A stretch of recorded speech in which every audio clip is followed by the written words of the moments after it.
I'm Lisa. I'm a scientist at the Centenary Institute. And my name's Mim, and today we're going to be doing some really cool experiments. So we're going to be doing lots of chemical reactions. So that means when you get one thing and mix it with something else, and then it makes a reaction happen. So it might explode, or it might get really big, or make steam, or something like that. So we're going to do that and see what happens.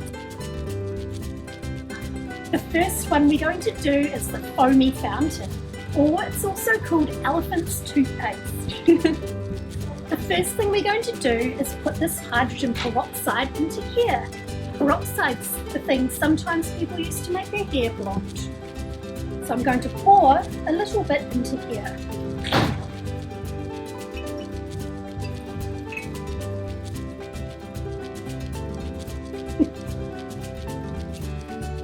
Alright, now Mim, what colour should we put in?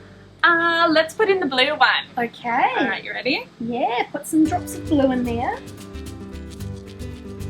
Okay. Ooh. I'm going to give that a little swirl. That's pretty.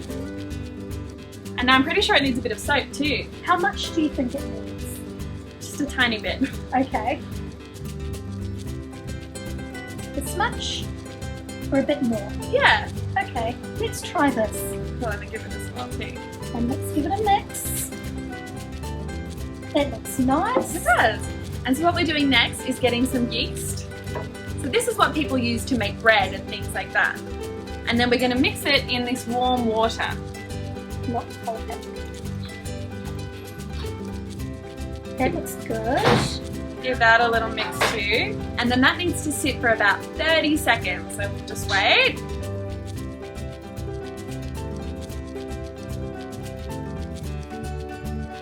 And now here comes the fun part where we're going to add one of these into the other. But before we do, you have to put on your goggles just in case.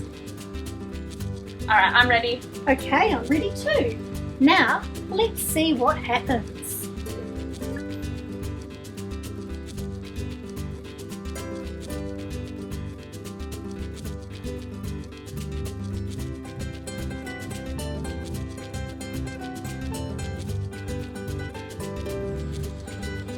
Oh, very good. Something's happening. Oh, cool! I think it is Very cool. Oh, Wow. it really looks like toothpaste.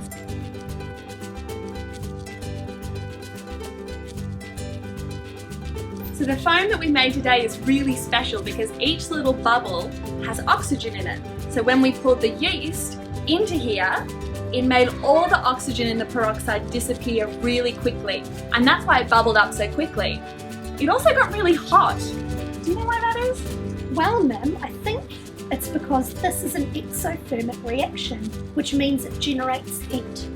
This is just made with soap and water and yeast, so it's really easy to clean up. So maybe you guys could even do it at school today. Hi guys, so now we're going to do our second experiment, which is called Blobs in a bottle. And all you need for this one is some water, some vegetable oil, and some tablets that will dissolve in water, like aspirin or Barocca would be fine as well.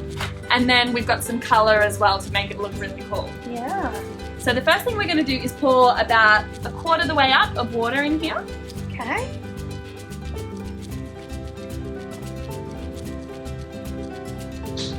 To about here.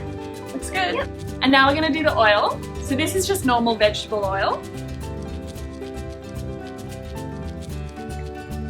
And you're going to fill it all the way to the top. So you might notice that the oil is staying separate from the water. Do you know why this is happening?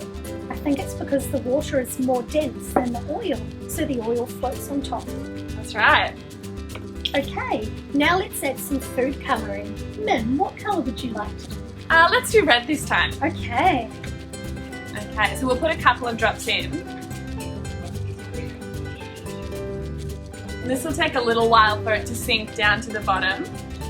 You need to wait for it to hit the water. Yeah. So let's just wait a second. Okay, now I'm going to add the fizzy tablets.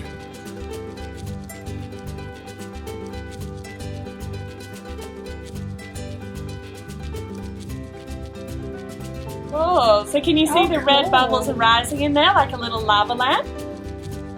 So what's happening is those tablets make a gas, and the gas will rise to the top and it brings the water with it. But then when the gas gets to the top, it escapes out of the top of the bottle, and so the red food colouring in the water sink back down because it's denser than the oil.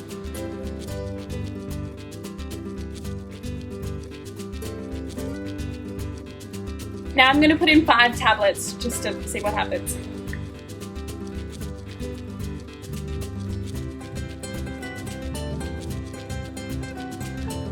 Oh, uh-oh. Ah, it's going to bubble over.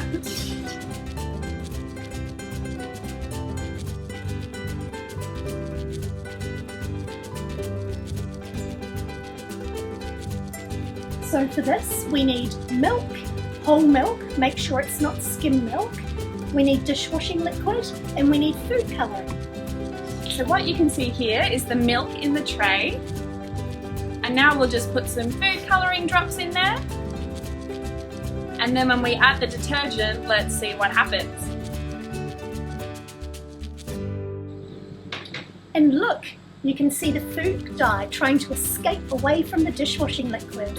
And that happens because dishwashing liquid tries to break down the fats in things. Now this is usually fats that you find on your plates from the food you eat, but whole milk has a lot of fat in it too. So when we put in the dishwashing liquid, we can see the fats breaking down, and the colour shows us how that's happening.